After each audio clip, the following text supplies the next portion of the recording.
Si gustas. Muy bien, bueno, la doctora María, bueno, es que es doctora, así como no. María de Lourdes González Lozano es doctora en investigación de procesos sociales, psicóloga y profesora universitaria. Tiene mucha educación y mucha experiencia laboral.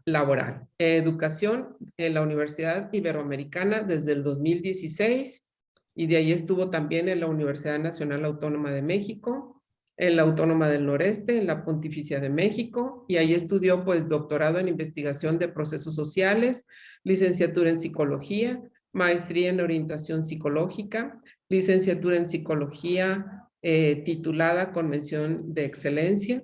En la Universidad Pontificia estudió los estudios superiores de teología, titulada también con mención magna.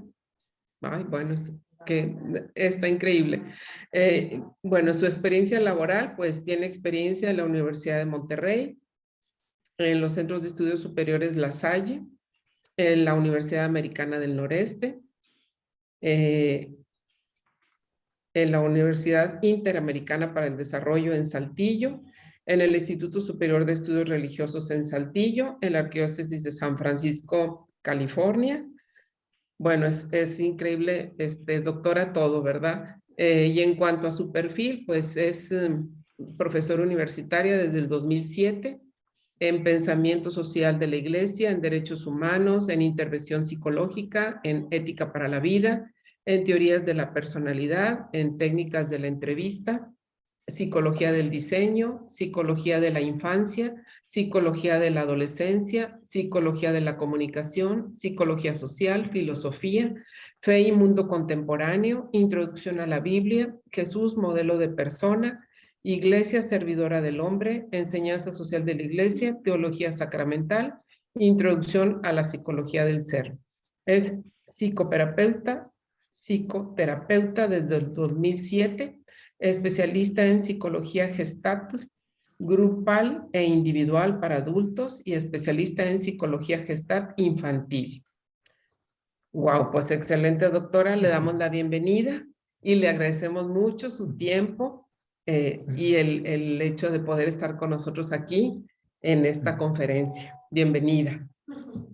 Muchas gracias y gracias por la oportunidad de compartir pues las investigaciones que hemos estado haciendo en relación a este tema que es poco conocido, pero que tiene una repercusión bastante fuerte en la realidad cotidiana. Me voy a permitir compartirles una presentación. Vamos a ver si podemos en este momento, permítanme un momento, hacer visible.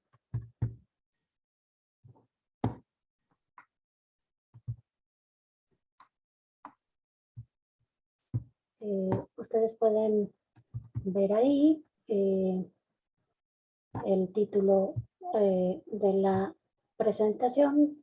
Les regreso un poquito.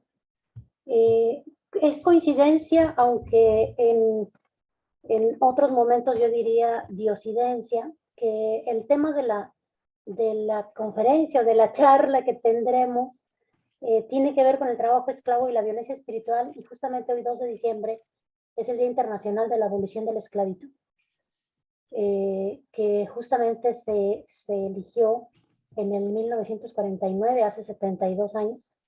Entonces, yo creo que tiene mucho que ver que podamos reflexionar sobre esta temática y sobre las esclavitudes actuales, en las que muchas veces estamos inmersas y no hemos podido darnos cuenta del todo.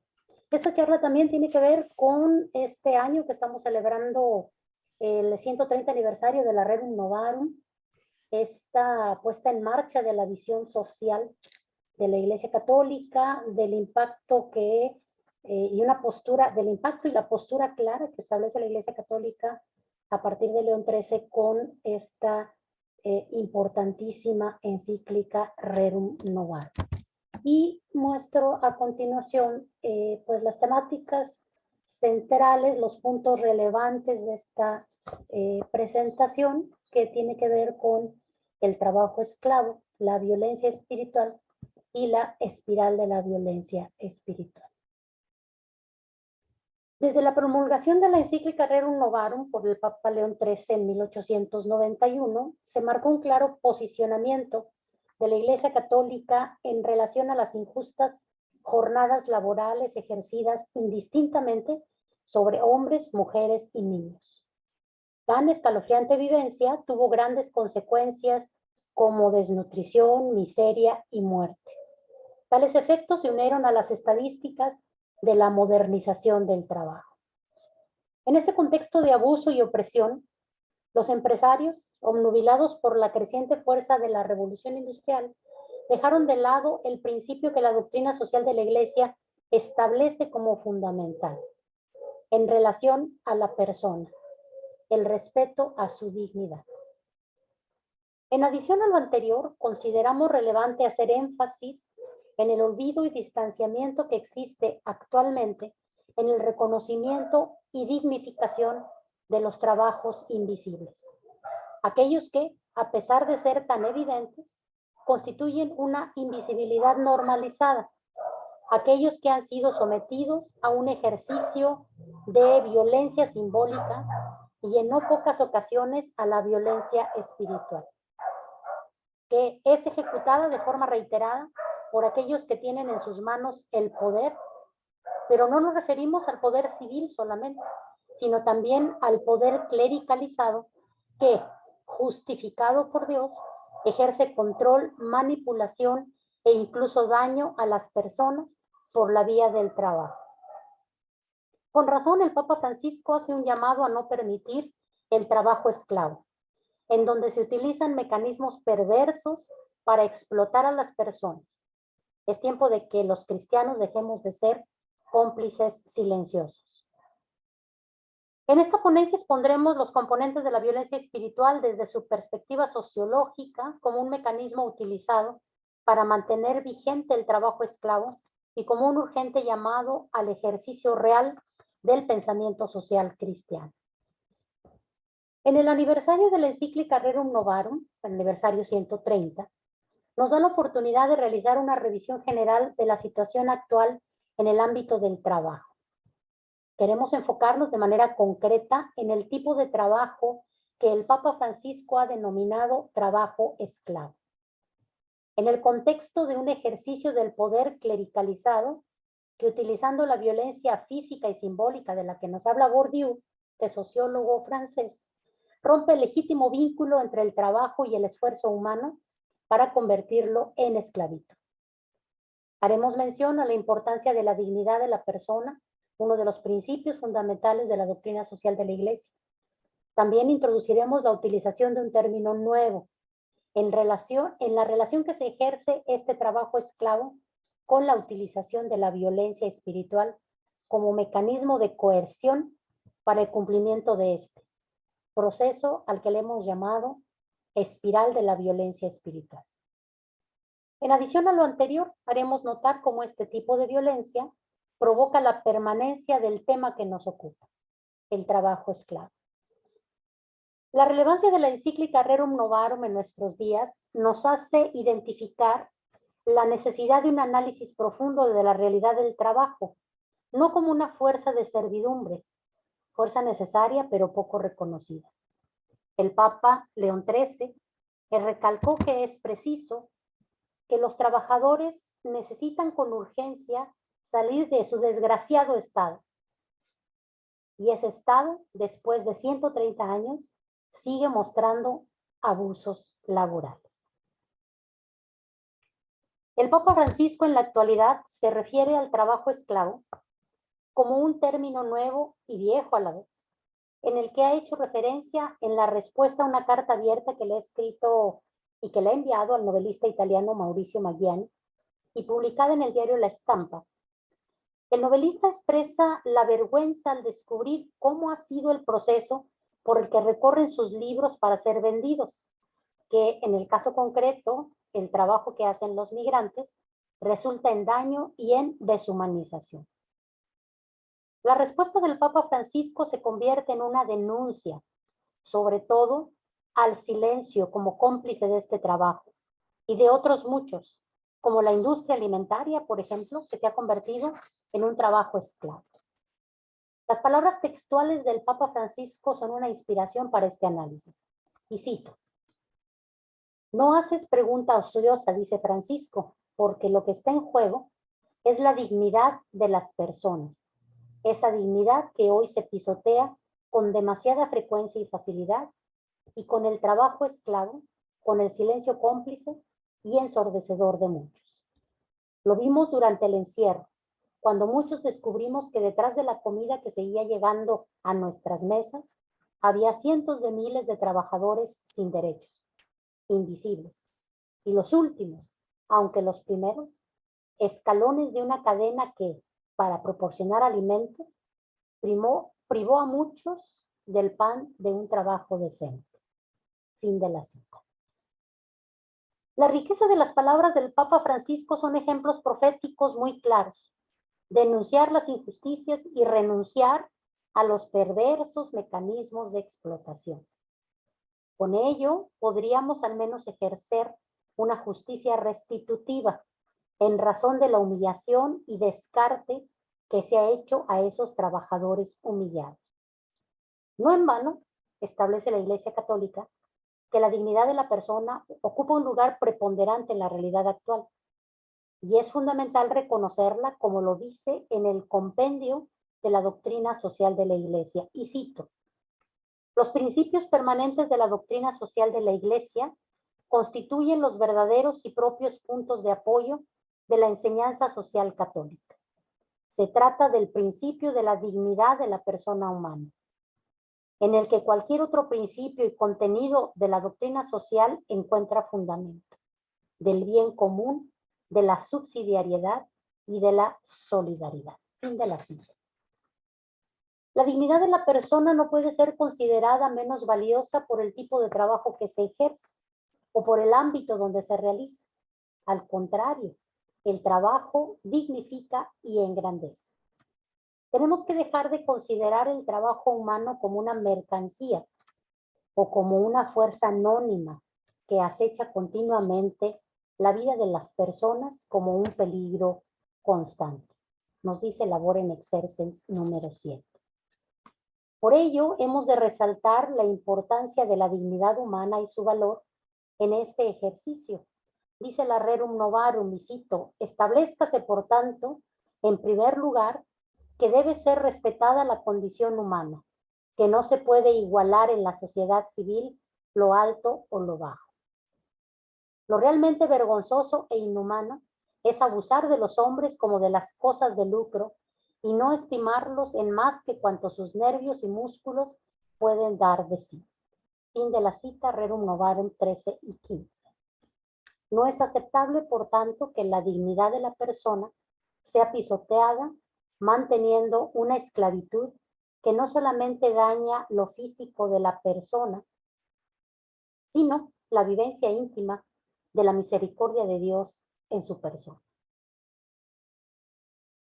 Queremos hacer referencia a la vigencia de esta deprimente realidad del trabajo esclavo que se mantiene presente en nuestra vivencia cotidiana y que en muchas ocasiones está invisible a nuestra percepción, precisamente porque se ha normalizado la forma de trabajo, porque ya todos aceptamos sin escandalizarnos este trabajo esclavo a plena luz del día. Desde una perspectiva sociológica, podemos identificar que el trabajo esclavo se sigue ejerciendo a través de la violencia simbólica y en algunas ocasiones hasta con la violencia espiritual, y particularmente en ámbitos eclesiales y religiosos que juegan con la fe y la confianza de las personas para mantener la esclavitud.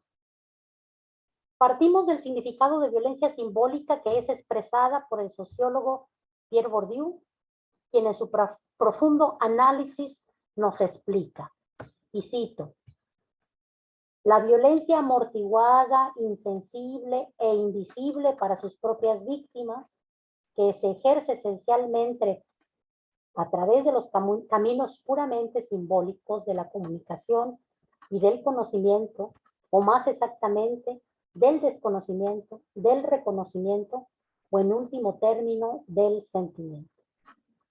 La fuerza simbólica es una forma de poder que se ejerce directamente sobre los cuerpos y como por arte de magia, al margen de cualquier coacción física. Pero esta magia solo opera apoyándose en unas disposiciones registradas a la manera de unos resortes en lo más profundo de los cuerpos. Sí, es capaz de actuar como un disparador, es decir, como un gasto extremadamente bajo de energía, es porque se limita a desencadenar las disposiciones que el trabajo de inculcación y de asimilación ha realizado en aquellos o aquellas que gracias a este hecho le dan pago. Fin de la cita. Bourdieu establece que esta violencia simbólica se establece sin coacción física. Ahí encontramos nuestro gran problema. ¿Cómo podemos identificar una esclavitud ejercida simbólicamente?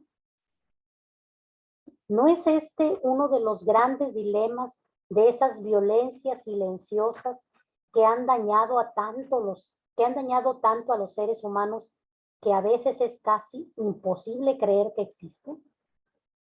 Tenemos pues una servidumbre normalizada. Para que haya permanencia del trabajo esclavo hace falta que se manifieste un poder que logre someter a las personas, que las domine y las lleve a cumplir lo que se les manda.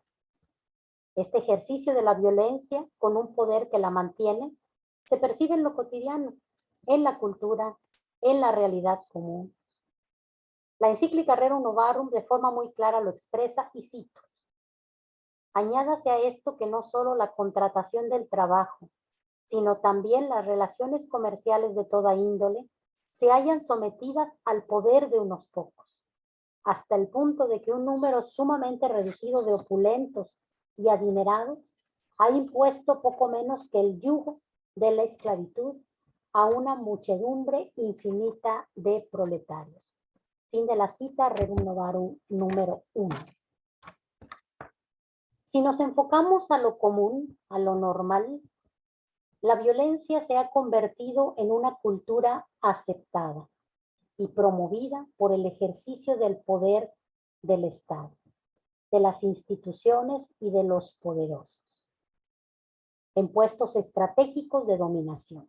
El poder expresado como violencia resulta normalizada y casi compañera de camino, posiblemente por falta de una conciencia clara de su presencia, su poder y sus efectos en los seres humanos.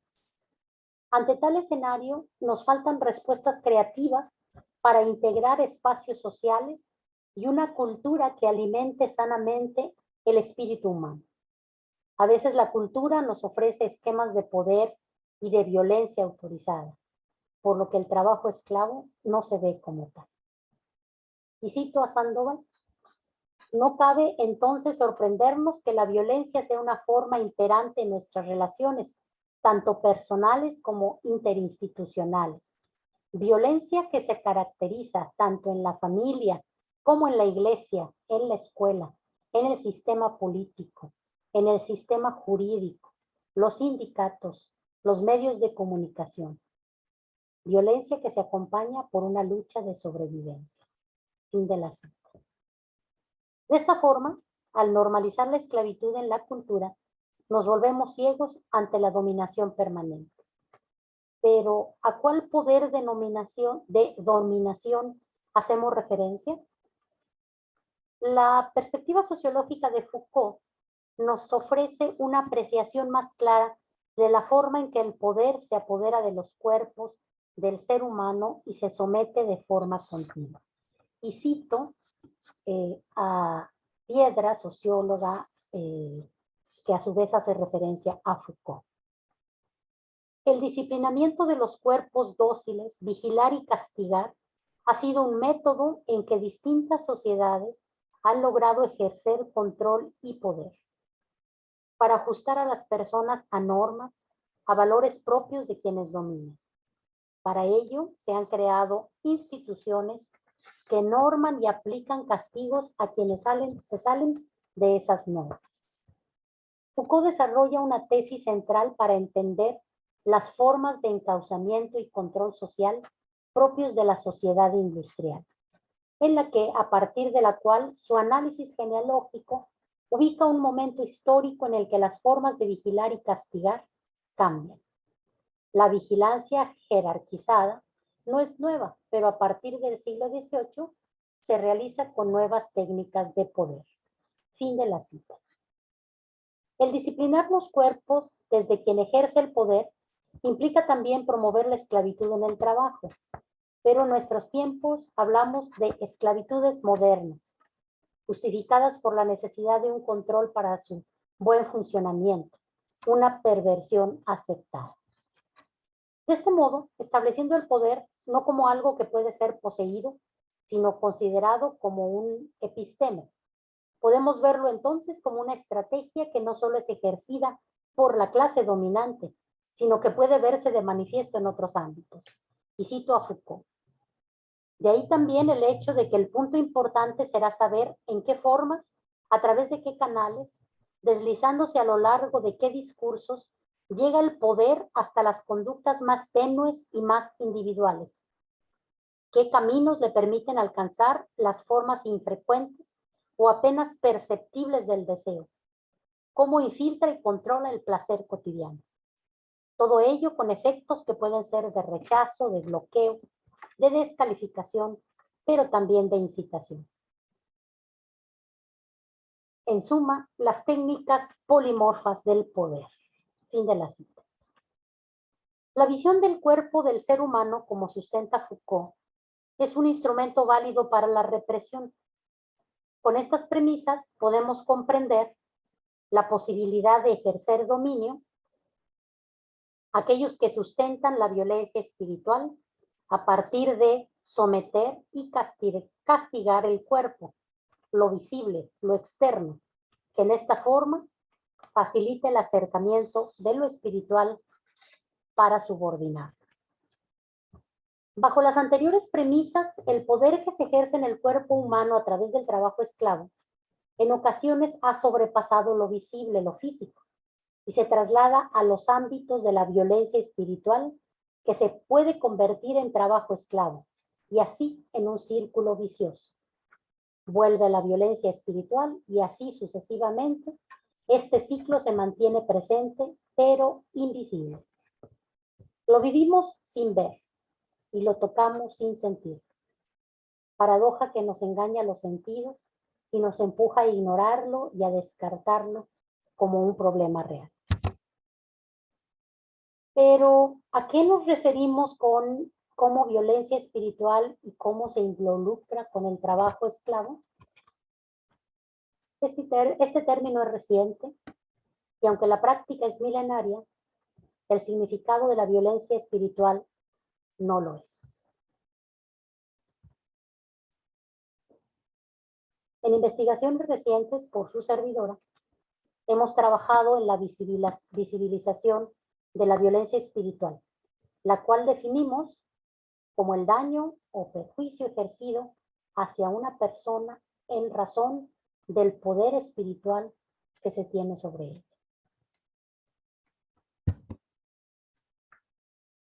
La violencia espiritual se ejecuta como un proceso invisible, desde los sacerdotes, religiosos, religiosas, monjes, y desde toda la persona consagrada al servicio de Dios, así como desde las personas que se encargan de la educación para la fe, de la educación de los más jóvenes, en la formación de la vida religiosa, en la familia.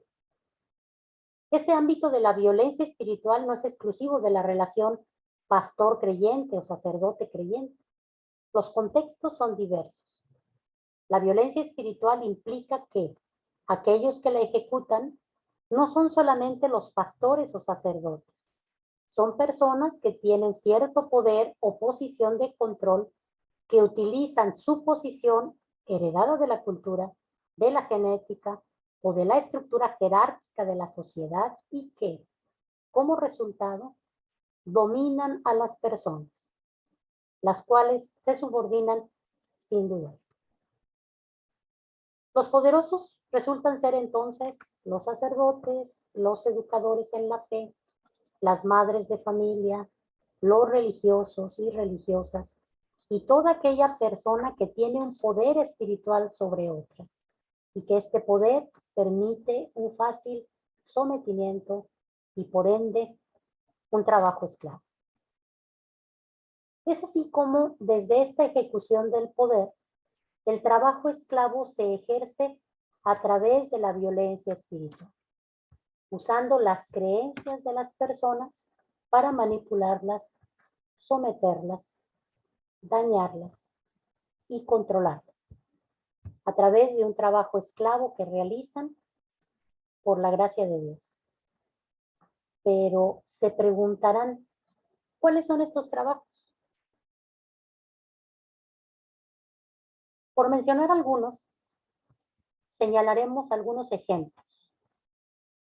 El trabajo que realizan las mujeres en las oficinas parroquiales, que en ocasiones de broma les dicen las párrocas, al menos en México, y que decimos coloquialmente las mil usos, y que en ocasiones solo reciben de parte del sacerdote encargado un muchas gracias, que Dios se lo pague, Dios la bendecirá por su generosidad.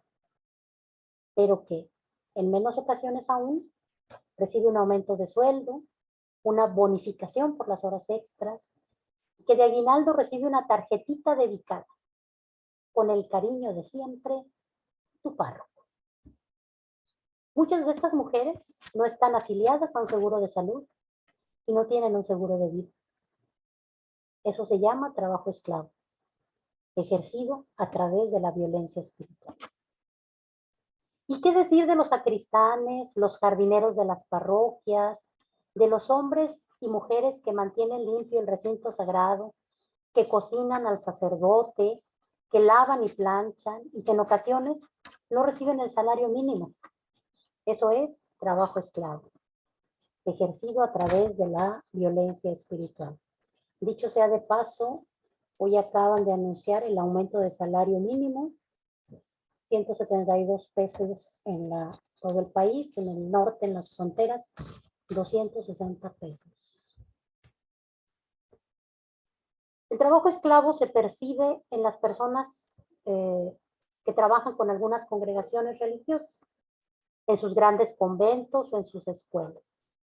Los intendentes y los cargadores que reciben salarios de miseria, y un Dios te bendiga por todo lo que hace, Dios te pagará.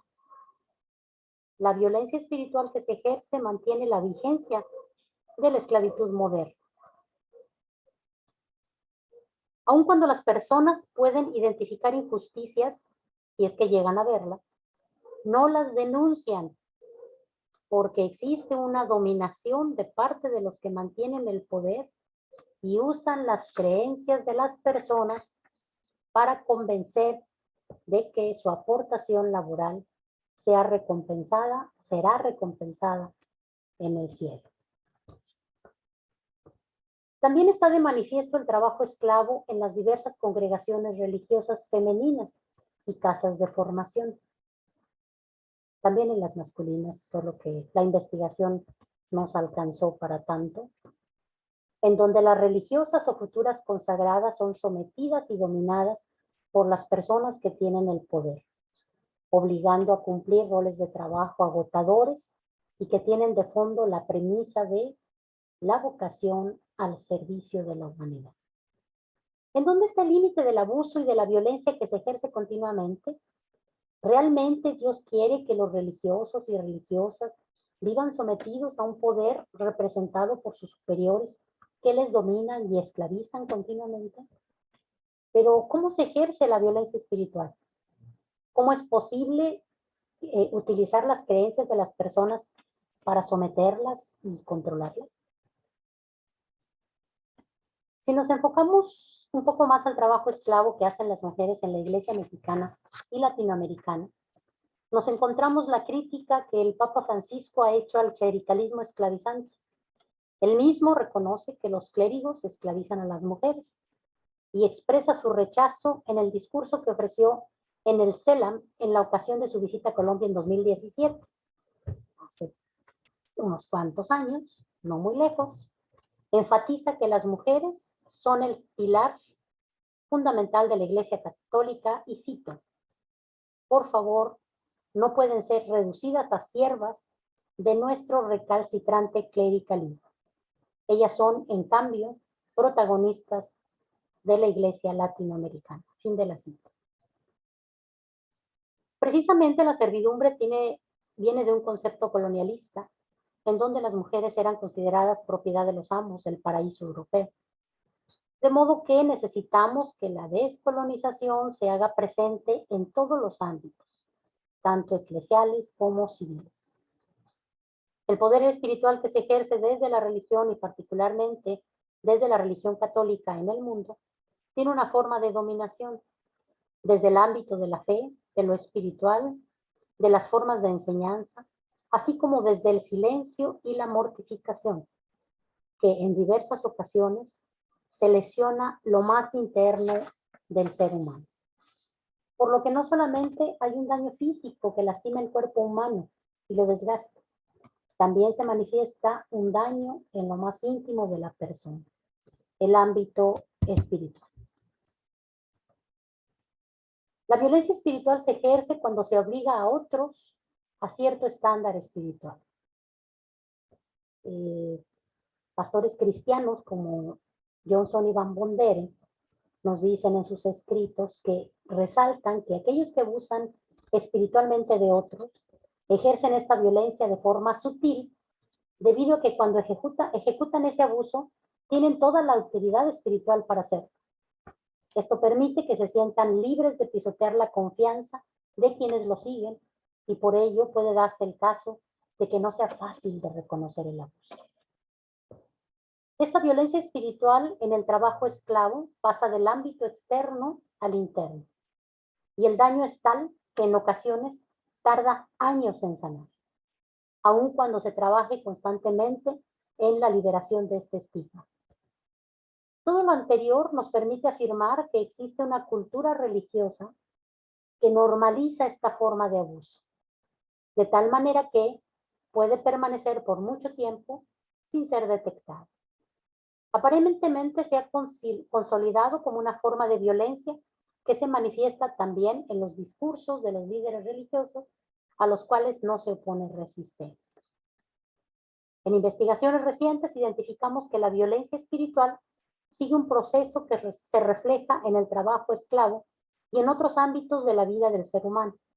Este proceso se da a través de una espiral de la violencia espiritual y se ejerce un poder sobre las creencias de las personas porque se tiene autoridad espiritual sobre ellas. Esta espiral de la violencia espiritual en su primera fase inicia como un antecedente, un contexto previo a la aparición del fenómeno. Se manifiesta un contexto estructural, social y cultural, familiar también, de violencia, que se convierte en una predisposición para la ejecución de la violencia espiritual. Son los antecedentes de violencia que, para quien vive esta predisposición, la recibe no solo desde un contexto estrictamente religioso y espiritual, sino que aparece en diferentes ámbitos. Violencia en casa, en la escuela, en el trabajo, en la universidad, incluso a través de aquellas personas que tienen cualquier tipo de autoridad. En esta primera fase se actúa de alguna manera reduciendo al mínimo la condición de alerta ante el poder sutil y simbólico de la violencia espiritual. En la segunda fase se ejerce la violencia espiritual sin que sea fácil detectarla, ya que está envuelta en la educación, en la cultura, en la formación y en la praxis de la fe, en la vida cotidiana. Desde la perspectiva de quienes educan en la fe, cuyas acciones los convierten en muchas ocasiones en ejecutores de la violencia espiritual, como ya hemos mencionado, que son sacerdotes, religiosos, religiosas, educadores en la fe, madres de familia, abuelas y tíos. Y a través de acciones que esclavizan en lo laboral, empujan en no pocas ocasiones al sometimiento, control, daño y la manipulación de las creencias, precisamente porque tiene autoridad espiritual y son escuchadas por quien tienden a someterse. En la tercera fase se manifiestan las consecuencias de la ejecución de esta violencia espiritual, que se expresan a través de algunos efectos que son semejantes a cualquier tipo de violencia: culpa, miedo, depresión, dolor, quiebre existencial, soledad, indefensión, por mencionar algunos. Consideramos que si no nos percatamos de la existencia de esta violencia por razón de su invisibilidad, estas mismas consecuencias se convierten en el contexto previo para la ejecución de la violencia espiritual, es decir, un movimiento en espiral que se repite con el mismo esquema bajo diferentes circunstancias. La relación que se da entre el trabajo esclavo y la violencia espiritual tienen el componente de la invisibilidad, el poder y la dominación de aquellos que tienen injerencia en las creencias de aquellos que se doblegan y esclavizan. Finalmente, para cerrar nuestra ponencia, hacemos referencia a la encíclica Rerum Novarum, que establece claramente que se deben buscar descansos necesarios durante la jornada laboral y además establecer horarios justos de acuerdo a las fuerzas del ser humano y su condición de vida, nos dice la Rerum Novarum en el número 31. ¿Qué solución daremos a esta realidad que nos apresa y que nos confunde y en ocasiones nos atrapa? El Papa Francisco establece en su interpretación del trabajo esclavo dos elementos que son relevantes para erradicar esta esclavitud. La primera es denunciar. Y cito: denunciar los mecanismos de muerte, las estructuras de pecado, llegando a escribir incluso cosas incómodas para sacarnos de la indiferencia, para estimular las conciencias, perturbándolas para que no se dejen anestesiar por el no me interesa, no es asunto mío. Fin de la cita. La segunda es renunciar. Y cito: renunciar a posiciones y comodidades para hacer sitio a quienes no lo tienen. Llegar a decir no con un sí mayor, hacer objeción de conciencia para promover la dignidad humana. Desde mi posición de poder espiritual como miembro de la Iglesia, con poder de conocimiento o de facto en algún territorio concreto, ¿qué tanto ejerzo la violencia espiritual y me permito un trabajo esclavo? ¿Qué tanto soy capaz de denunciar y de renunciar?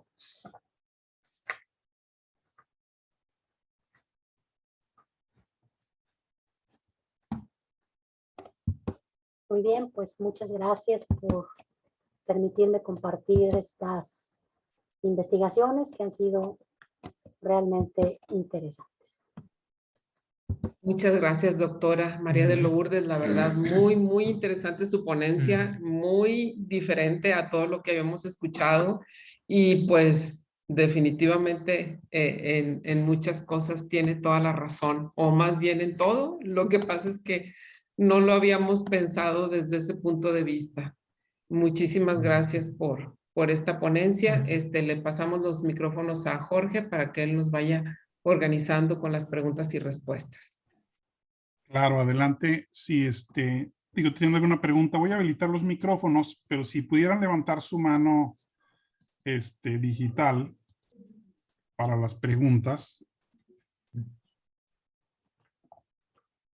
Yo empezaría con una, maestra. Por ejemplo, el día de hoy, digo, yo sé que su investigación fue como que estuvo particular a cierto grupo de gentes, pero ¿no sería similar ahora que la gente se fue a trabajar desde sus casas, el que se rompe esa barrera de la vida personal y el tiempo de oficina por estar conectados más tiempo? Sí, por supuesto que sí. No lo veo, me gustaría ver con quién estoy hablando, pero no sé qué pasa aquí. Déjeme hacer una cosa aquí. Voy a quitar el spotlight que tiene. Ándele, muy bien, le agradezco. soy muy visual y justamente con esto de las barreras virtuales, por lo menos mirar a través de esta pantalla a la persona con la que hablo me encantaría también Bueno, entonces, por el no sé si ya respeto. me vio. Le agradezco, Sí, ya lo veo, ok, Jorge. sí, Muchas gracias. Evidentemente que sí. Este trabajo 24/7 durante la pandemia, evidentemente que nos trajo una esclavitud en donde a muchos de nosotros nos tocó en nuestro trabajo virtual como docentes, en donde si no poníamos un límite de horario ante peticiones de estudiantes o peticiones de los directores del departamento, etcétera, en el caso concreto de este tipo de trabajo, pero en el trabajo de otras muchas personas que son la mayoría, no hubo un límite. Y entonces con la justificación de si no trabajo, me quitan el trabajo, se convirtió en un trabajo esclavo, evidentemente recalcitrante y vigente, que todavía no termina.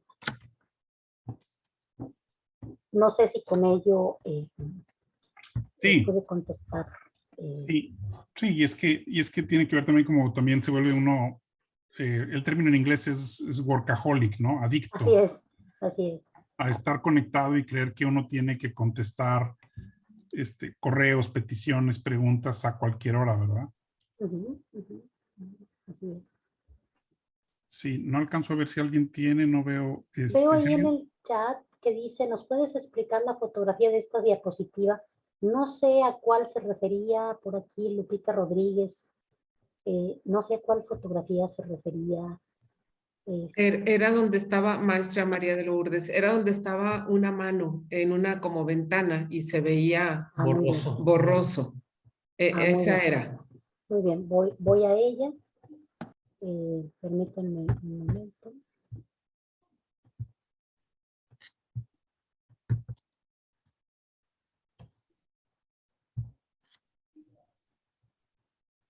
Sí, ¿Es esta? sí, Sí, esa. Sí, esa. A ver, permítanme un momento, la agrego. Sí, lo que nos está diciendo esta imagen es que nos volvemos ciegos. Se fijan que aquí la imagen está mostrando como si todos padeciéramos astigmatismo, que todo se ve borroso y que requerimos una atención médica para tener unos lentes adecuados. Entonces, en lo cotidiano, en el trabajo esclavo, nos acostumbramos a ver la esclavitud como una cultura común. Es decir, los ejemplos que yo les agregaba concretamente de trabajadores en las parroquias o en iglesias o en conventos o en cualquier otro tipo de trabajo, como lo mencionaba el Papa Francisco, los trabajadores de alimentarios, los trabajadores en editoriales, que muchas veces trabajan jornadas dobles o triples, no tienen muchas veces, si son migrantes, en el caso que se mencionaba en la ponencia, no tienen un seguro de salud, no tienen un seguro mínimo de vida. Y entonces, ¿qué sucede? Ya nos acostumbramos. Si nosotros lo vemos o nos damos cuenta, decimos, pues es que son migrantes. Pues es que, pues es la señora que le ayuda al padre. No, pues es que, o sea, ¿qué va a necesitar? ¿No? Entonces, olvidamos, normalizamos culturalmente este tipo de trabajo y no nos damos cuenta que estamos con este olvido y con esta falta de denuncia, con esta normalización de la esclavitud, estamos olvidando que son personas dignas de respeto, dignas de valor y que requieren unos beneficios que tienen que ser iguales a todas las personas que trabajan directamente y muy claramente en una empresa, en una universidad, en una oficina. No sé si me estoy explicando con ello, Lupita. Sí, muchas gracias. ¿Puedo hacer un comentario, una pregunta? Adelante. Sí, al normalizar esta esclavitud, o lo que vemos, culturalmente es muy aceptado ya, es algo que yo ahorita pensaba cuando explicabas algo de la Rerum Novarum, que seguramente es por eso que nuestro Santo Padre, el Papa León XIII, no se ha metido a canonizar o a beatificar estos procesos, porque realmente teniendo la sabiduría tan grande que tuvo, pues este tipo de encíclicas seguramente que iba muy en contra de la cultura machista, por decirlo así, que permanece hasta nuestros días, ¿no? Y no solo machista, sino esta normalización del abuso, en donde ciertamente cuando das las opciones de denunciar y renunciar, denunciar estas estructuras de pecado y el renunciar y poner límites y luego renunciar, aunque a veces me tenga que costar muchas cosas, en realidad pues se requiere procesos de sanación y de liberación, de perdón, de superar los traumas que esto ha implicado, porque hablabas de cómo estas situaciones tan crónicas han afectado tanto a la persona o a la comunidad que ya no hay fuerza para salir, para levantarse, para cambiar. Está tan normalizado que pues realmente dice, pues no ve para dónde. Entonces se requiere pues un proceso de sanación, de reconocer esos traumas, a veces ancestrales, que no solo en la mujer, y que el riesgo es de que si no nos vamos por los procesos de sanación, de perdón y de liberación, nos podemos ir a lo que nos está pasando con el feminismo extremo, en que si hay una reacción polarizante de estar sometidas a irnos a un exceso del abuso, que en realidad no sana nada, ¿verdad? No sé si me explico. Sí, por supuesto, Lupita, muchas gracias por tu comentario. Evidentemente que León XIII, cuando pues expresa o promulga la encíclica Rerum Novarum en 1891, habla y critica este exceso de trabajo a lo que están sometidos hombres, mujeres, niños. Les invito a que busquen en la red esta película que se llama Daens, le estoy escribiendo correctamente, Daens, para que vean cómo más o menos refleja el contexto en el que León XIII empieza a escribir esta encíclica, el abuso, la revolución industrial, los excesos, falta de horario, de límite, etcétera, y que si nos ponemos a pensar un poquito, sigue vigente tristemente, ¿no? Tenemos muchas empresas manufactureras que siguen sometiendo a mucha gente, que siguen manteniéndola de esa manera. Y por otro lado, algo que mencionabas, Lupita, que me parece muy importante, es que esto que mencionas de la sanación y de la salud, de la liberación, en el análisis que hemos hecho en nuestra investigación, nos hemos dado cuenta que por lo menos en el porcentaje de entrevistas y de casos que estuve analizando, al menos fíjense, un 50% logró a través de un proceso de sanación, como le llamabas, pero también a través de una importante resiliencia, salir de este momento de esta violencia espiritual a la que fue sometido, pero aún ese otro 50% muchas veces no encuentra el camino porque existe lo que en psicología llamamos un término que se llama indefensión aprendida, que sucede contra todas las mujeres y hombres que son violentados físicamente. Fíjense, lo asombroso. La violencia espiritual ejerce consecuencias y efectos de la violencia que se ejerce a violencia física, violencia emocional, violencia patrimonial. Todos estos efectos pueden llegar a extremos como indefensión aprendida. Es decir, las mujeres y hombres que viven esta violencia son incapaces de defenderse y que requieren un proceso, como mencionaba Lupita, un proceso largo que no siempre depende de la voluntad de la persona. Han sido dañadas de tal manera que están todavía cerradas, encapsuladas por el daño que se ha ejercido sobre estas personas.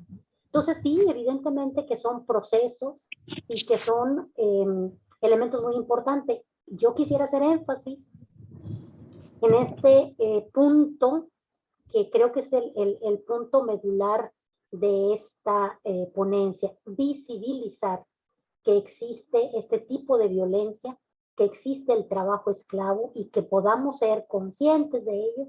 Una vez que somos conscientes y nos damos cuenta de que existe, podemos dar el paso al que mencionabas también, Lupita, de denunciar y renunciar, como lo propone el Papa Francisco. Gracias, maestra. Le doy la palabra ahora a Héctor Ichelli de Tabasco. Adelante, si quieren abrir su micrófono. Héctor Ichelli.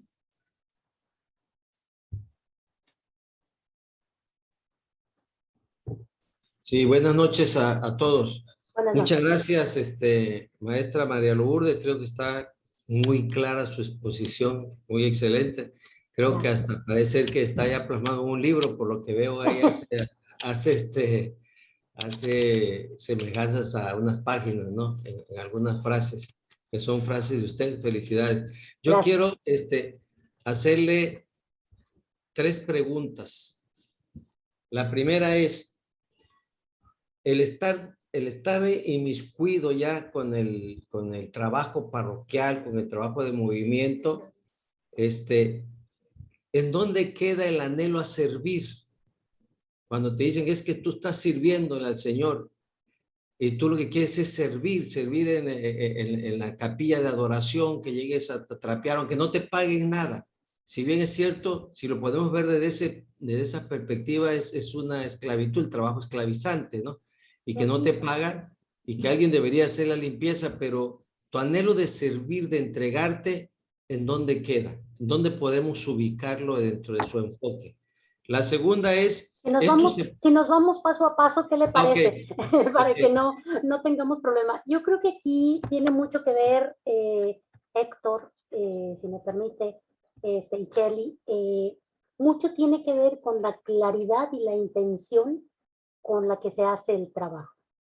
Porque muchas veces caemos en la rutina y en la cotidianeidad, en donde, pues bueno, voy a hacerlo, porque no hay quien lo haga.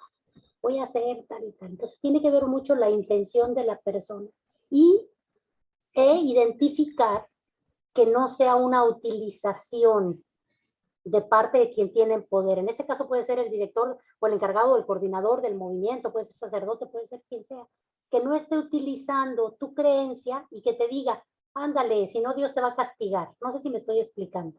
Sí. Es un límite muy,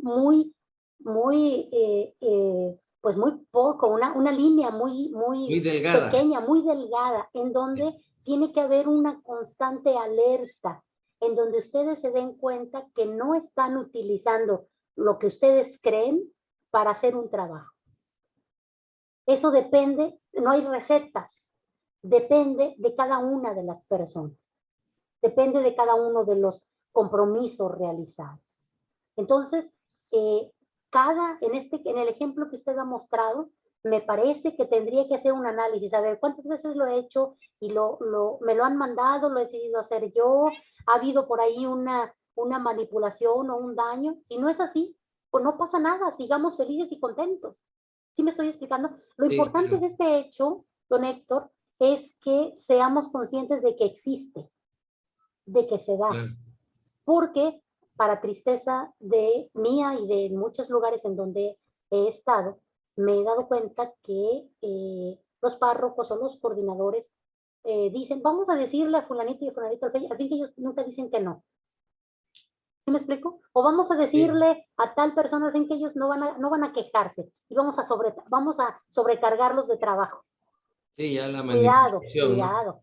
cuidado. Porque en estos grupos en los que yo he estado también, todo se sabe. Y de todo Así nos es. damos cuenta, ¿no? Así Entonces es. ahí es por un lado la intención Ok. y esta intención personal y clara del servicio a Dios a través de acciones muy concretas, pero por otro lado la atención. Una vez que ustedes se han dado cuenta que existe esta violencia espiritual, ser atentos a darse cuenta que esto está pasando y que a lo mejor no pasa con ustedes, pero pasa con el señor que se lleva la basura Sí. y le dan un pesito para que se vaya, ¿no? Y que lleve toda la basura. No sé si me expliqué. Sí, claro que sí. Ahora sí, la segunda, don Héctor. Era referente a que a más de uno de los que estamos ahorita aquí en la conferencia, si ya fue encargado de algún movimiento, de presidente de algo, a más de alguno, el asesor, inclusive el obispo, hay que hacer el congreso. Oiga, pero no tenemos dinero, hay que hacerlo, ahí vean cómo le hace. Pero hay que hacerlo, hay que llenar el estadio con tanta gente. Y ahí ves que empiezas a hacer maromas y escritos para allá y para acá, y pues a veces sale. Y es donde tú pones todo el trabajo, el recurso espiritual en manos de Dios, donde dices, ¿sabes qué? Yo hice lo que tenía que hacer. Si sale y si va a haber asistencia, pues, y si va a venir el predicador, pues qué bueno, ¿no? Y si da para el avión, pues que se le paga, y si no da, pues ni modo, ya vemos cómo le hacemos, ¿no? Entonces pones todo en manos de Dios. Sin embargo, no renunciamos. Bueno, hablamos de que a veces somos capaces de decir, ya salió, y ya cuando no salió y dice, no, ahora sí le voy a decir a mi asesor que ahí muere. No, si ya salió, bueno, qué padre, la palmada, oye, salió bien el Congreso diocesano, regional, a veces hasta nacional, cuando toca el movimiento, y pues te llevan la palma. Ese ego que es alimentado dentro del servicio es lo que nos hace a veces no renunciar, a pesar de que vemos el manipuleo de que se hizo. ¿Cómo se hizo? No había ni para el timbrado de los boletos que ibas a dar en la entrada, no había ni para esto, ni para nada. Pero sin embargo, salen las cosas, ¿no? Entonces, ¿qué nos queda a nosotros?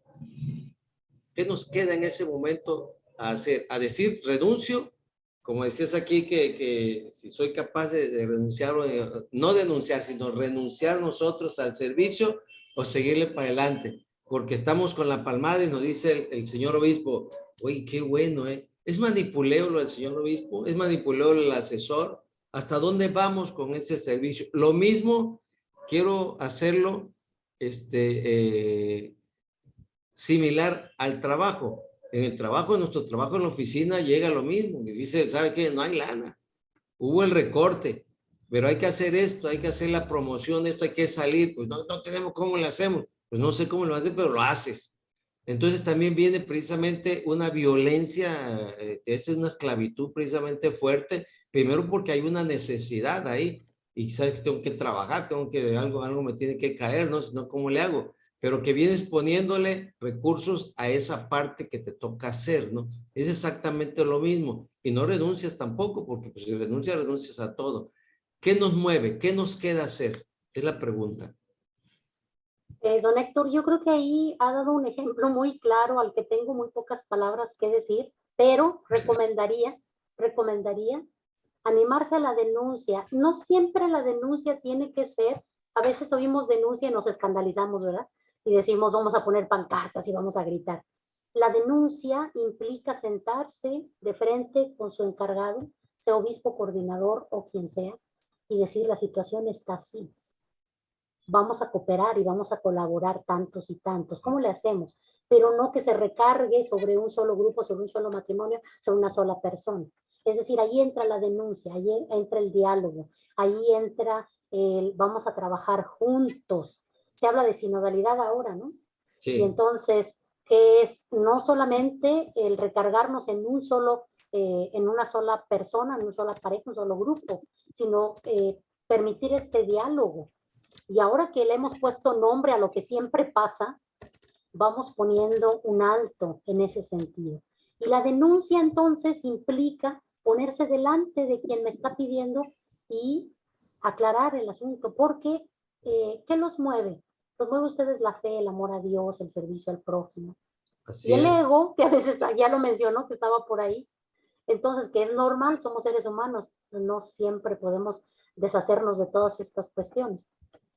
Y si lo vemos en un plano positivo, pues el ego nos ayuda a encontrar que la obra es de Dios, ¿no? Cuando va resultando. Así es. Entonces, yo creo que ahí tendría que ser un análisis y es una recomendación en este sentido, entender la denuncia como un diálogo claro y directo y como poner un alto en aquello que ustedes están percibiendo como violencia espiritual aplicado al trabajo esclavo. Sí. Yo quiero felicitar a nuestra diócesis porque ya tiene como 5, 6 años, 10 años en los últimos cambios que han habido, cuando ya se cambian de parroquia, se va todo, así como los gabinetes. Es decir, te llega el sacerdote y dice, ¿cuántos años tiene el sacristán, la secretaria? Y aunque entró por medio de un movimiento, pero se dice, ¿cuántos años tiene? Y se les pagaba seguro social y pasan a la diócesis por su liquidación, por su retiro. y ya si el sacerdote que llega los quiere volver a contratar, inicia nuevamente el conteo para evitar lo de la antigüedad, porque eso crea mucho problema en cuanto a laudos laborales. Ya la diócesis ya tuvo esa experiencia, ¿no? Entonces, sí se ha ido corrigiendo mucho en cuanto a la remuneración y no hacer de una esclavitud realmente violenta. La otra pregunta es, ¿qué va a pasar con el movimiento esclavitud mariana que Don Montfort, lo que precisamente es su fuerza para poder avanzar es que todos seamos esclavos, tanto de la Virgen María, es decir, que entre más estemos como el último esclavo en servir, podemos nosotros tener más la cercanía del servicio con el Señor, ¿no? Entonces, ¿qué pasa? Hasta el movimiento se llama esclavitud mariana. ¿Qué podría comentar de eso? No, dispensando si hay algún participante de los que estén aquí y que pueda ahondar en esto, ¿no? Que pueda comentar, porque pues, sí, me llamó la atención por el tema, ¿no? Muchas gracias. Y conozco poco del movimiento, lo he escuchado nombrar, pero como todo, considero que los procesos eclesiales tienen que irse renovando y que muchos de los nombres que se utilizan como esclavitud mariana tendrían que irse renovando, porque no podemos considerar en la Iglesia Católica todavía terminología que remita a la esclavitud, sobre todo en el análisis que hemos estado haciendo al respecto. Entonces, ahí yo creo que son procesos en los que se tienen que dialogar y los que se tienen que enfrentar a aquellos que son los coordinadores y miembros de los consejos para poder entender que esta esclavitud muchas veces puede ir en contra de la dignidad humana. Y yo creo que si lo entendemos profundamente desde la Rerum Novarum en 1891 y otros movimientos que pueden haber surgido, lo primordial en el proceso de entender la doctrina social de la Iglesia y el mismo Evangelio es el respeto a la dignidad de la persona. Entonces, tenemos que reconocer que hay ámbitos en nuestra Iglesia Católica que no se han renovado, que vamos muy lento, como esta cuestión de la terminología, pero tenemos que encontrar un sentido y una palabra que vaya significando aquello que es el movimiento sin utilizar estas palabras que de pronto resultan descalificantes para el ser humano como tal. No sé si don Héctor puede responder a lo que usted preguntaba. Claro, está muy bien, muy bien. Gracias, maestra. Ahora sí, gracias, gracias. Le damos la palabra ahora. Tengo Alejandra Escarela, después Vivi y Bartolo levantó la mano, ¿verdad? Después, el tercero. Ok, muy bien. Entonces tengo Alejandra Escarela de Veracruz, por favor. Sí, buenas noches. Muy buena la ponencia. Felicidades. Yo nada más quiero dar como un comentario positivo.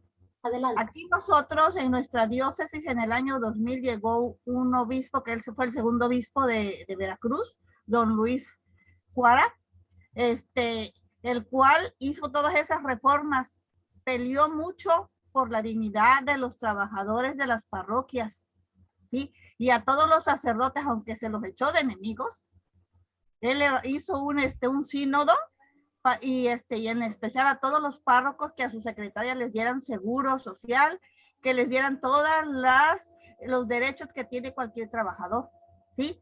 Desgraciadamente nada más nos duró 5 años y el Señor se lo llevó porque tuvo muchos enemigos empezando con la jerarquía.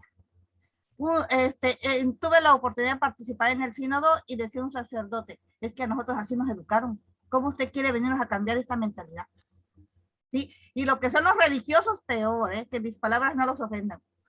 Pero de aquí de mi comunidad había una señora que toda su vida fue su secretaria y así, pues entonces ya no te quiero, te corro porque no te voy a liquidar ni te voy a dar nada. Y nunca le pagó tampoco. Ya está descansando en el Señor esta hermana, pero él se fue y el tercer obispo, pues ahí se la ha llevado, pero ya algunos sacerdotes nuevamente están abusando. Nuevamente están abusando.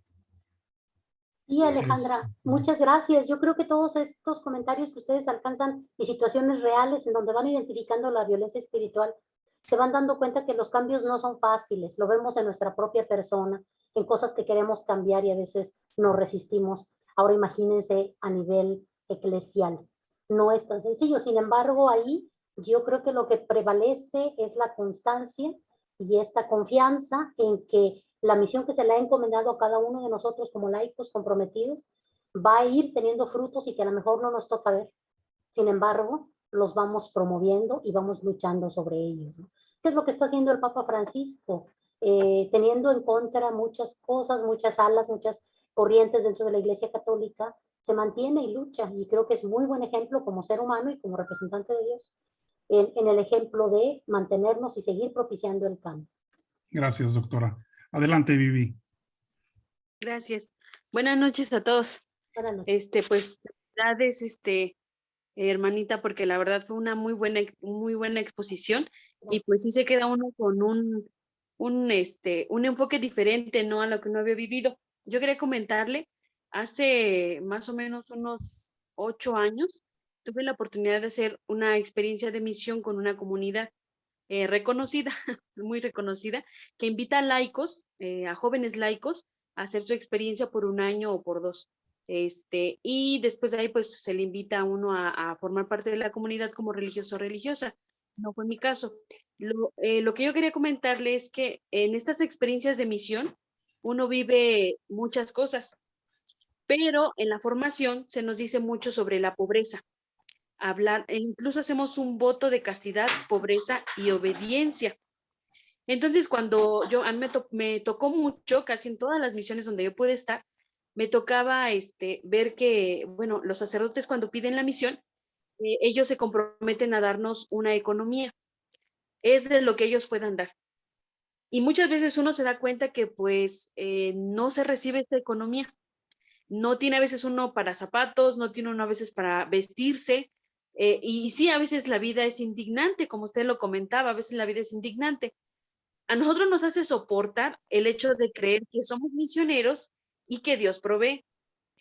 Soportamos en el hecho de que sí, pues nuestra fe nos lleva a este voto de pobreza, ¿no? Y lo vivimos, lo aceptamos. Y sí, gracias a Dios siempre Él provee. Pero en algún momento yo me rebelé y quise hacer esta denuncia con un sacerdote. Estaba yo en la misión en Tijuana y quise hacer con mi párroco pues ahora sí la denuncia, ¿no? Yo le comentaba, esto no está bien porque pues a veces uno hace el trabajo del párroco y hace muchísimo más, o sea, la verdad es que sí es esclavizante el trabajo. Y ellos, yo le comento, ¿no? Es algo difícil enfrentarse y hacer esta renuncia, la verdad es que debe tener uno mucho valor y un argumento pues muy fuerte, porque ellos simplemente se lavan las manos y es una triste realidad, ¿no? Porque uno viene de fuera, no está cerca de tu familia y sí a veces uno se siente solo, pero es triste ver que el sacerdote, o sea, abusando de su poder, precisamente, pues niegue esto, ¿no? Niega a veces hasta el alimento. Y yo no soy la única, yo sé que muchos hermanos que han vivido, han podido vivir esta experiencia, porque solamente con esta comunidad se vive al 100%. Esta experiencia es fuerte, ¿no? Y no todos tenemos, lo que comentaba hace rato la otra hermanita, no todos tenemos esa capacidad de poder defendernos. Y cuando el padre o el sacerdote o el obispo te dice, ¿sabes qué? Pues tú viniste de misión voluntariamente y ni modo, te tienes que aguantar. Uno cómo renuncia, o sea, a lo mejor ya hizo el primer paso, denunciar, pero ¿cómo renuncias? Esa es mi duda. No sé usted qué opina, qué piensa. Sí, gracias, Vivi. Yo creo que el hecho de que estés compartiendo, permíteme que te hable de tú, el hecho de que estés compartiendo esto que te inquieta y que resonó en tu corazón, ya es un signo de que sí puedes denunciar. Ya lo estás haciendo. Ya estás reconociendo la visibilidad de esta violencia espiritual. Segundo, la renuncia de la que habla el Papa Francisco tiene que ver con la renuncia al estado de confort que tenemos y al estado de, bueno, es que siempre pasa así, ¿para qué denuncio? ¿Para qué digo? Siempre nos tratan así cuando vamos a misiones, ¿para qué le digo? siempre nos tenemos dificultades. ¿Para qué le digo? Es renunciar a ese modo de acomodo. No dije estado de confort, pero no quiere decir que el estado de confort sea grato, sino que ya me acomodé a estar así, que ya siempre es así, por eso lo voy a seguir haciendo. En ese sentido, el Papa Francisco nos dice, denuncia y renuncia a eso en lo que tú estás ya acomodado, ya estás, que las demás también sufren porque no tienen ni para comer ni para usar zapatos, pues es que siempre es así, es parte de la misión, hombre, vamos a quedar, ¿sí me estoy explicando? En ese sentido, yo creo, y por lo que he estado escuchando de todos ustedes y este valioso grupo, esta cuestión de la violencia espiritual está presente, no se le había puesto nombre, pero está presente y está vigente desde hace mucho tiempo, como decía en algún momento de la charla. Entonces, lo que viene ahora es visibilizar y, como le decía don Héctor hace un rato, arriesgarnos al diálogo. No siempre la denuncia tiene que ser una denuncia que golpea al otro, porque ya estaríamos faltándole el respeto a su dignidad como persona, pero sí un sentarme y dialogar y decirle, mira, ¿no te has dado cuenta de esto? Sucede que muchas veces, y no justifico acciones de violencia espiritual, que hay muchos sacerdotes, profesores, docentes, educadores en la fe, que han vivido lo que les he dicho, la normalización de la violencia. Y entonces están acostumbrados a la manera de tratar a las misioneras, a los misioneros, a los religiosos, a las religiosas, a los estudiantes, a los movimientos, a los coordinadores de movimientos. ¿Por qué? Porque no le han dicho, hey, ya te diste cuenta, ya lo notaste. Y con eso no estás faltando a tu disponibilidad o docilidad al espíritu para hacer lo que Dios te ha encargado hacer. Tendríamos que hacer un serio discernimiento para saber si la práctica de mi fe que estoy haciendo es lo que me está pidiendo Dios ahorita. O ya me acomodé yo también a esa misión y esta ponencia te está moviendo para que des un paso a algo diferente en esa misión que te ha encargado Dios a través del Espíritu y te está moviendo a acciones nuevas y diferentes, a transformar la realidad.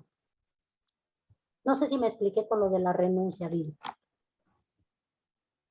Claro que sí. Y muchísimas gracias, hermana.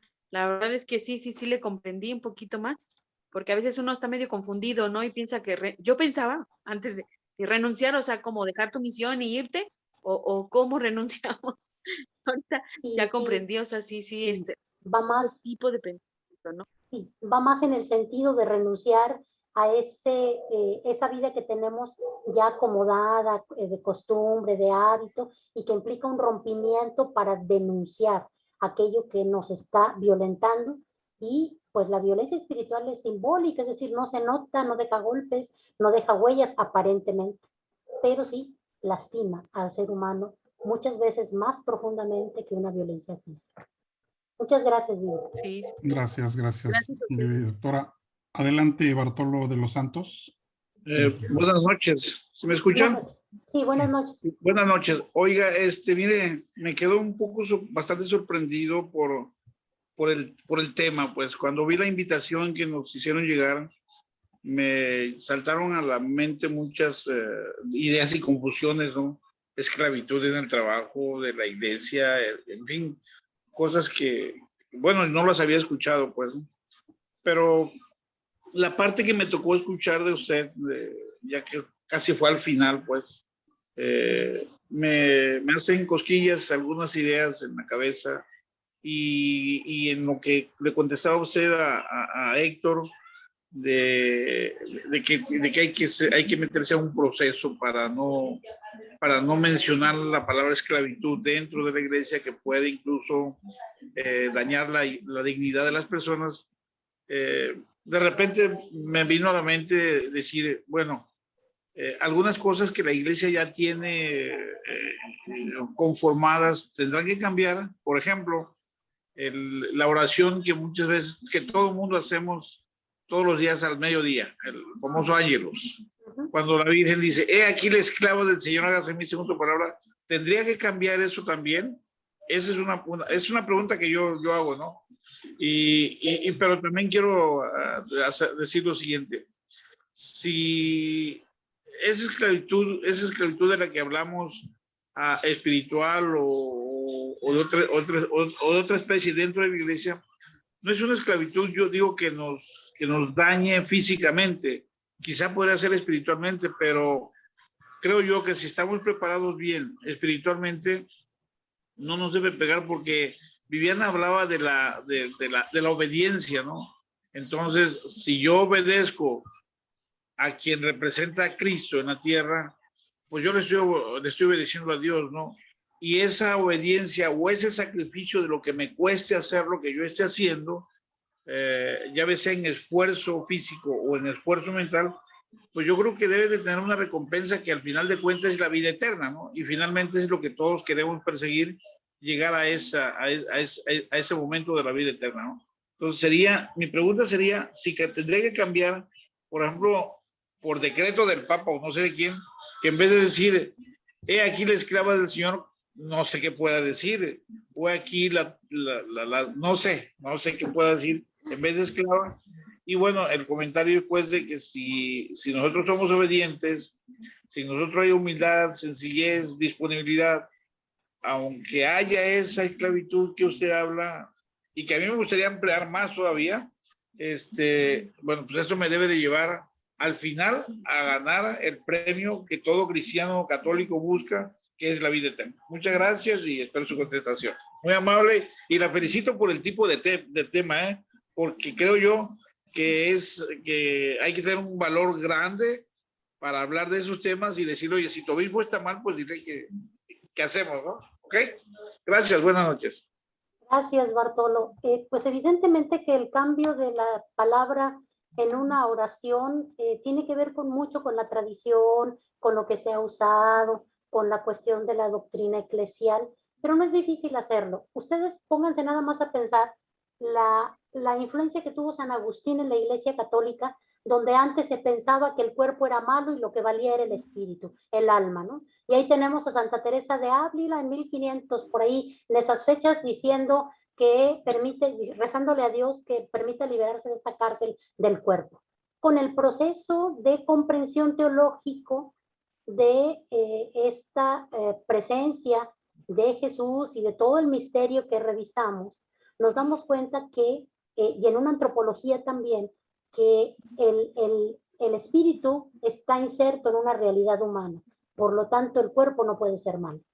¿Me estoy explicando? Claro. Lo mismo pasa entonces con las oraciones. Es decir, cuando hacemos un análisis y un estudio de lo que está significando la esclavitud, pudieran utilizarse otras palabras. Pero aquí el punto al que llegó Bartolo, me permito decirle, cuando ya hay conciencia de que esa esclavitud está significando no una falta de respeto a la dignidad de la persona, sino que está significando una disponibilidad y docilidad a Dios, cambia porque estamos siendo conscientes de ello. El problema viene cuando no somos conscientes de que de lo que estamos haciendo y las palabras que estamos utilizando. No sé si me estoy explicando. Cuando hay una mayor conciencia, perdón. Sí. Ya no le escuché, cerró su micrófono.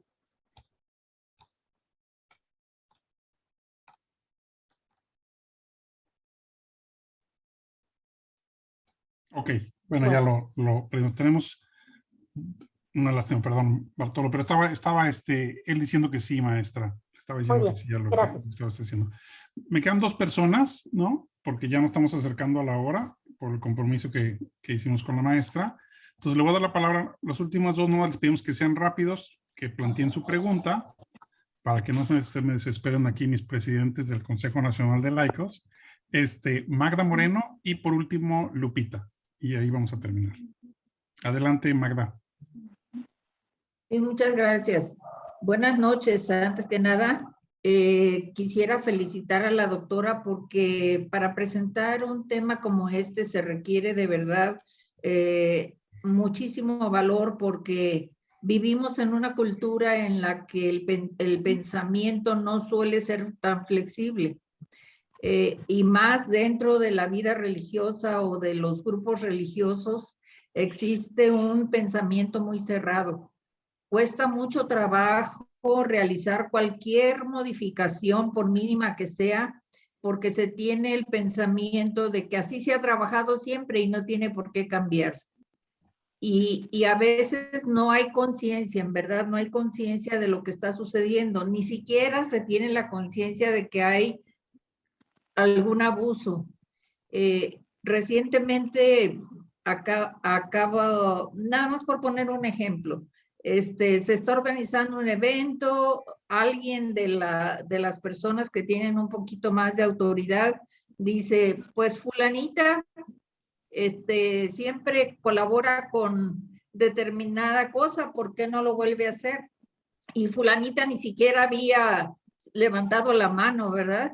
Y cuando le dijeron eso, pues así como que ya no le quedó más que decir, bueno, pues está bien, pero si hubiese ella tenido la voluntad de hacerlo, no hubiera necesitado que alguien le dijera que lo hiciera. Entonces, muchas veces sucede eso en forma inconsciente, ya se tiene como la costumbre de decir las cosas y de querer, ¿cómo se diría? Dirigir, de tener el liderazgo a como dé lugar. Entonces, en los movimientos sucede mucho eso y cuesta mucho trabajo que se comprenda. Y si alguien se atreve a denunciar, se convierte en el enemigo. Entonces, también se corre ese riesgo. Si yo voy a denunciar, aunque lo quiera hacer en un plan tranquilo, a través del diálogo y demás, quizás ni siquiera se me permite terminar de hablar. Es una situación que yo no veo tan sencilla, pero lo más importante es que nos quede la inquietud de lo que podemos nosotros hacer en lo individual, porque a lo mejor también hemos caído más de alguna vez en algún tipo de abuso, y si es así, pues ya es momento de hacer un cambio, ¿verdad? No sé qué pueda usted decirme al respecto. Sí, Magda, muchas gracias. Sí, me ha tocado estar en movimientos y puedo entender lo que usted dice. Ahora, yo le recomendaría lo que dice el texto evangélico.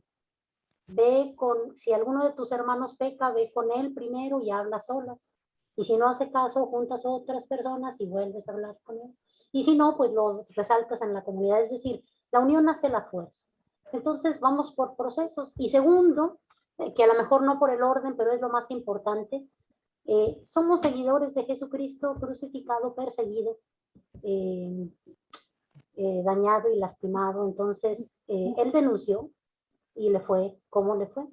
Entonces, ¿qué mayor motivación tenemos si somos seguidores de Jesucristo que nos permita vivir esta experiencia? Ahora, no necesitamos, o a lo mejor todavía no tenemos la suficientemente fuerza que Dios nos conceda para poder enfrentar a lo mejor una persecución tal cual Él la vivió, pero sí podemos ir aprendiendo y entiendo perfectamente que los cambios son difíciles y no se dan de la noche a la mañana, pero sí creo que más de una persona que está con usted piensa igual que usted, y entonces podemos ir haciendo fuerza y podemos ir diciendo, vamos a ir modificando las cosas paso a paso, con el interés de beneficiarnos a todos, ¿no? Dice la doctrina social, la búsqueda del bien común estriba en buscar las condiciones necesarias para que todos tengan las condiciones de vida suficientes, ¿no? Entonces, vamos buscando aquellos y aquellas que piensan igual que yo, y no olvidemos, creo yo, que seguimos a Jesús crucificado. Muy bien, Muchas gracias, doctora. Gracias, doctora. Y pasamos con Lupita, la última pregunta de la noche. Adelante, Lupita, si quieres abrir tu micrófono. Sí, gracias. Buenas noches. Buenas noches. Pues nuevamente también yo agradezco pues digamos, esta directriz amplia y diferente, ¿no? Y que nos abre ciertos panoramas, y que, pues bueno, felicito en verdad a la licenciada por su exponencia. Gracias. Y bueno, pues simplemente creo que también es una responsabilidad compartida. Yo creo que también está de nuestra parte ayudar a que esto no se suceda, ¿no? O sea, yo pienso que, por ejemplo, también debemos pues tener caridad con nuestros sacerdotes, con nuestros dirigentes y también ayudarles a reflexionar sobre su actuar, ¿no? A veces, y creo que pues a veces por esa misma estimación, admiración o que les tengamos, pues ayudarles a ser mejores cada día. Pues creo que es también una corresponsabilidad de nosotros el ayudarles a que no sucedan estas situaciones, ¿no?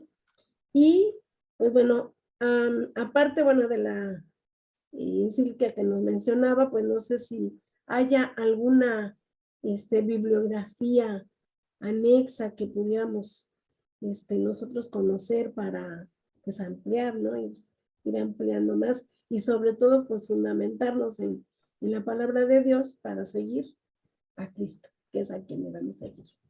Gracias, Lupita. Evidentemente que todas las personas como hijos de Dios estamos y merecemos el respeto, tenemos una dignidad y no por el hecho de equivocarnos o ejercer violencia espiritual quiere decir que pues somos los peores del mundo, ¿no? Seamos madres de familia, sacerdotes, religiosos, religiosas. El hecho está en ayudarnos, lo que mencionaba, la corresponsabilidad, en detener esta violencia. La estamos haciendo visible en este momento. El segundo paso viene entonces en identificar en qué momentos, quiénes, cómo, incluso yo misma, cuántas veces he ejercido esa violencia espiritual, y ir trabajando de manera eclesial para poder transformar esta realidad que muchas veces lastima a la comunidad en donde se ejerce. Y bueno, respecto de la bibliografía, estoy trabajando en ello. Es un tema nuevo, entonces pues yo tengo la esperanza de poder publicar toda esta investigación que se ha realizado y en cuanto tenga más noticias, pues les haré saber para que tengan esta información. Le agradezco su interés. Muchas gracias, maestra. Le damos la palabra a Mari Rosario, los presidentes del Consejo Nacional de Laicos. Muchas gracias, Jorge. Muchas gracias, maestra Lourdes. Excelente, excelente su ponencia. Gracias. Y ahorita pues me estaba yo recordando precisamente el tema de la sinodalidad, ¿verdad? Que el Papa Francisco, bueno, en el 2023, bueno, de aquí a esa fecha se va a hacer un sínodo sobre la sinodalidad, ¿verdad? Y perfectamente encuadra muy bien con todo lo que usted dice, ¿verdad? ¿Por qué? Porque tenemos que ser valientes para escuchar, ser valientes para hablar, porque muchas veces no hablamos. Y después dialogar entre nosotros, y eso hablo de grupos parroquiales, hablo incluso desde el ámbito familiar, desde la familia, ¿verdad? Ser valientes para escucharnos, ser valientes para hablar, y luego dialogar, y todo eso también lo llevamos a la parroquia, y lo llevamos a nuestros grupos y movimientos, y lo llevamos a todos los ámbitos donde nos desempeñamos, ¿verdad?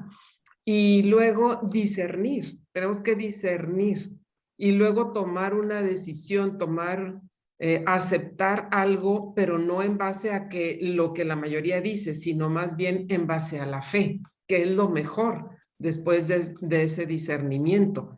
Yo creo que va muy, muy encauzado con todo lo que usted acaba de decir, maestra Lourdes. Muy, muy bien, me gustó mucho todo lo que ha comentado, y aparte, pues, el hecho de que podamos reflexionar en todo esto es muy, pero muy bueno. Pues les agradecemos muchísimo a todos su presencia. Aquí veo que está Víctor, aunque ya se levantó, y veo que también está el Padre Ángel, y me da mucho gusto que está aquí el Padre Ángel. Me gustaría que antes de terminar, Víctor nos dijera algunas palabras, y igualmente después pedirle al Padre Ángel también algunas palabras y su bendición. Adelante, Víctor. Pues simplemente un saludo y un agradecimiento a la maestra María de Lourdes. Había tenido yo oportunidad de escuchar esta conferencia en otro escenario de un seminario a nivel Latinoamérica, y me pareció un tema muy pertinente para reflexionarlo entre nosotros. Así es que muchas gracias por su apoyo, maestra, y por compartirnos esto. Y decirles que, bueno, vamos a modificar un poco el orden original de las conferencias. Dentro de 8 días, el maestro Carlos Camacho, nos va a hablar sobre la situación de la niñez y la juventud en México. Creo que es un tema que nos interesa y nos debe interesar. ¿Cómo está la situación de la niñez y la juventud en México desde las ciencias sociales? Va a ser un tema de ciudadanía y luego vamos a terminar con un tema con la maestra de Argentina hacia el 16. Entonces, recibirán el flyer con la información y ojalá que puedan invitar a muchos más. Reitero mi agradecimiento a la maestra María de Lourdes y que tengan todos buenas noches. Padre Ángel.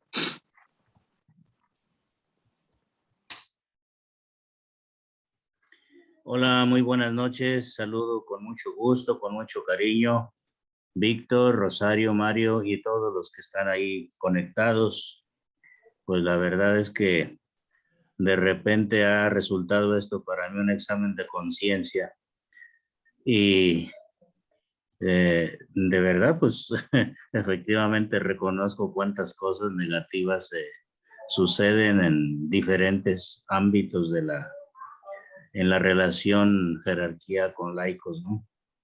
De manera que, pues, con mucha sencillez y les pido disculpas, perdón por las veces que han sido, sobre todo las personas que hablaron muy de su experiencia, pues, por lo no bien tratados, vamos.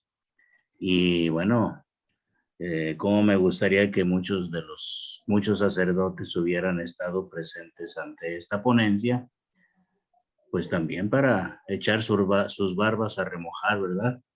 De manera que, maestra María de Lourdes, muchísimas gracias. Y gracias también a todos los que están ahí presentes y han mostrado su sinceridad. Pero al final de cuentas, hermanos, pues hay que buscar la forma de cómo lograr que la iglesia se muestre un poquito más santa y menos pecadora, sabiendo que pues ahí estamos, ¿no? De manera que Dios quiera que se mejoren, y deben de mejorarse las relaciones jerarquía laicos. Desde luego que sí. Yo siempre tengo la preocupación de que muchas veces nos quedamos en la pura documentación, en la pura teoría, y yo entiendo pues lo difícil que es, ¿verdad? Sobre todo por ahí alguien dijo, pues es que sí, hemos sido educados. Y sí, la verdad es que en el seminario vive uno en una bolita de cristal. Y con esa sobreprotección, pues así empezamos a ejercer. Y si todavía nos chiquean en el principio, pues ya verán lo que resulta cuando uno es párroco, ¿verdad? De manera que disculpas y vamos a pedir para que la relación jerarquía laicos sea cada vez mejor. Y como dice Rosario, pues que este sínodo que se avecina traiga de veras muchos frutos en la unidad, para la unidad de la iglesia, para la armonía, para la sana convivencia. Muchísimas gracias, don Víctor. Gracias, ahí seguimos, ¿eh? Gracias, Rosario. Muy bueno, muy buena coordinación. Bueno, pues todos al mostrar interés es una gran cosa, ¿eh? Que tenemos esperanza, tenemos fe. El Señor esté con todos ustedes. Y con tu espíritu. La bendición de Dios Todopoderoso, el Padre, el Hijo y el Espíritu Santo les acompañe siempre. Amén. Amén. Amén. Jorge, muchas gracias por tu conducción. Buenas noches. Buenas noches a todos. Dios los bendiga a todos. Buenas Ya noches. estamos. Muchas gracias. Muchas gracias a Muchas todos. gracias, maestra. Muchas gracias, gracias. Jorge.